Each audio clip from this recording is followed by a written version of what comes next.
Mateo 14:28-31.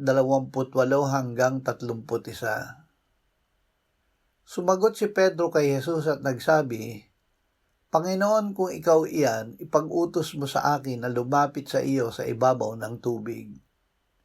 Sinabi niya, halika. Kaya't bumaba si Pedro sa bangka at lumakad sa ibabaw ng tubig patungo kay Jesus.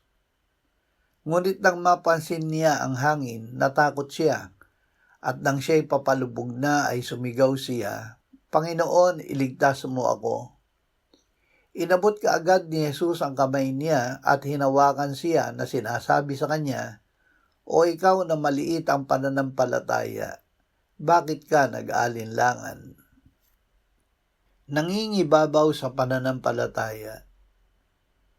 Ang ating pananampalataya kay Jesus ay nagbibigay sa atin ng kanyang kapangyarihan na mangibabaw sa panganib.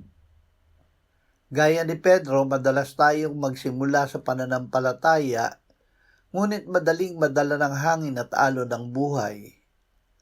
Gayunpaman, ang ating kaligtasan ay hindi nakasalalay sa perpektong pananampalataya, kundi sa kamay ni Jesus na laging handang sumagip kapag tayo ay sumisigaw ng tulong.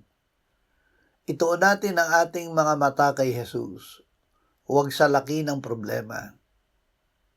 Kung dumarating ang panghihina o alinlangan, sabihin natin kay Jesus, Panginoon, iligtas mo ako.